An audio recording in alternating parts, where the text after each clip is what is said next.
অসমবাসীৰ হৈ ভাৰত চৰকাৰক আমি আহ্বান জনাম, ভৱিষ্যতে ভাৰত চৰকাৰে ভাৰত ৰত্ন দিয়াৰ কথা যদি পিছৰ আৰু যদি চিন্তা কৰে আৰু তেওঁলোকে যদি আগবঢ়াই নিয়ে, উপেন ব্ৰহ্মকো ভাৰত ৰত্নৰ এই মৰ্যাদা প্ৰদান কৰিব লাগে বুলি উপেন ব্ৰহ্মৰ জন্ম জয়ন্তী আজি পালন কৰিবলৈ লৈছে।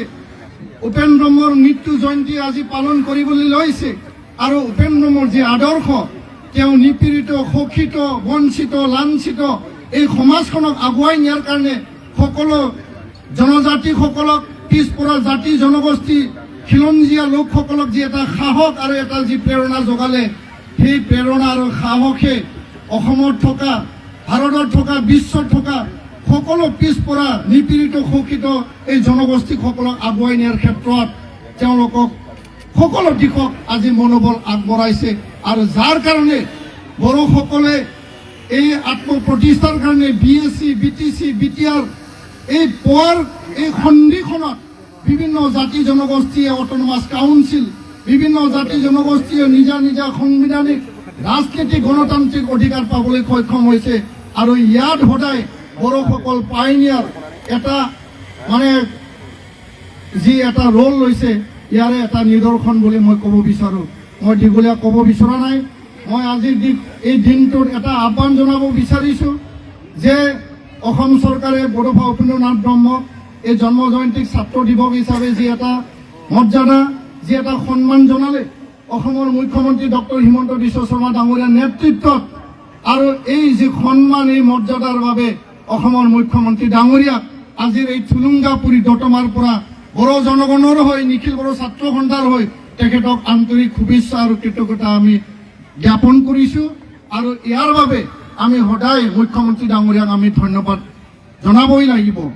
আৰু দ্বিতীয়তে এটা কথা মই আহ্বান জনাব বিচাৰিছোঁ, ভাৰত চৰকাৰে বিভিন্ন সময়ত ভাৰতত বুকুত থকা ভাৰতৰ ৰাষ্ট্ৰৰ নিৰ্মাণৰ কাৰণে, ভাৰতৰ জাতীয় সমাজ বিভিন্ন দিশত ৰাষ্ট্ৰৰ স্বাৰ্থত যিসকলে অৱদান আগবঢ়াইছে তেওঁলোকক ভাৰত ৰত্ন প্ৰদান কৰিছে। আৰু এই ভাৰত ৰত্ন প্ৰদানৰ যোগেদি এটা মান সন্মান মৰ্যাদা প্ৰদান কৰিছে। আৰু এই ক্ষেত্ৰত বৰ্তমানৰ ভাৰতৰ প্ৰধানমন্ত্ৰী নৰেন্দ্ৰ মোদী ডাঙৰীয়া আৰু গৃহমন্ত্ৰী অমিত শ্বাহ ডাঙৰীয়া শান্তি চুক্তি কৰাৰ যোগেদি বড়োসকলৰ যিখিনি আকাংক্ষা আছিল, যিখিনি সম্ভৱ তেওঁলোকে সমাধানৰ কাৰণে যিখিনি আগবঢ়ালে, তাৰ কাৰণে আমি এই মঞ্চৰ পৰা ধন্যবাদ জনাম। ইয়াৰ লগে লগে আমি দেখিবলৈ পাইছোঁ NDAৰ এই চৰকাৰৰ সময়ত, এই সময়তে ভাৰত চৰকাৰে বিভিন্ন লোকক ভাৰতৰ বিভিন্ন যিখিনি সমাজ আৰু জাতীয় জীৱনত আৰু ৰাষ্ট্ৰ নিৰ্মাণৰ কাৰণে সেৱা আগবঢ়াইছে তেওঁলোকক ভাৰত ৰত্ন প্ৰদান কৰিছে।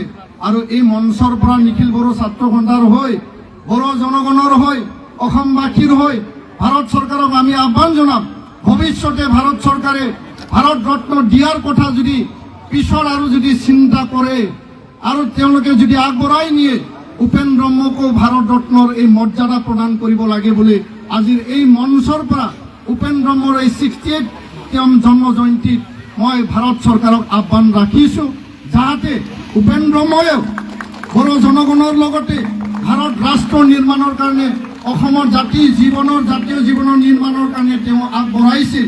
আৰু নিজৰ এই যি দাবী, নিজৰ যিখিনি জাতি জনগোষ্ঠীৰ যিখিনি সমস্যা, সেই সমস্যা সমাধান নোহোৱাৰ বাবেহে গণতান্ত্ৰিক অহিংস আন্দোলনত উপেন ব্ৰহ্মই নামি পৰিবলৈ বাধ্য হৈছিল। আমি কাকো হিংসা কৰা নাছিলোঁ, এতিয়াও কৰা নাই, ভৱিষ্যতে নকৰোঁ। আমি কোনো হিংসাৰ কথা কেতিয়াও ভাবিব নোৱাৰোঁ, কাৰো অন্যায় আৰু কাকো অত্যাচাৰ কৰা আমি কেতিয়াও ভাবিব নোৱাৰোঁ।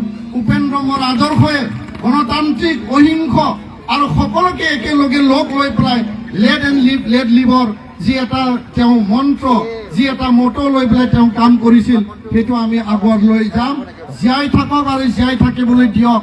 আৰু যিগৰাকী মহান ব্যক্তি উপেন ব্ৰহ্মই জীয়াই থাকক, জীয়াই থাকিবলৈ দিয়ক, সেই বাণীটো লৈ পেলাই তেওঁ জাতীয় জীৱনৰ আৰু বড়ো জনগণৰ কাৰণে কাম কৰিবলৈ আগবাঢ়িছিল।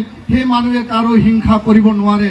আৰু ইয়াৰ কাৰণে বড়োসকলৰ যি আন্দোলন, অহিংসা, গণতান্ত্ৰিক আৰু জীয়াই থাকক আৰু জীয়াই থাকিবলৈ দিয়ক, ভাৰত ৰাষ্ট্ৰ নিৰ্মাণৰ কাৰণে, বড়ো জনগোষ্ঠীক নিৰ্মাণৰ কাৰণে আৰু শক্তিশালী ৰূপত পিছপৰা জনগোষ্ঠীটো আগবঢ়াই নিয়াৰ কাৰণেহে কাম কৰিছিল।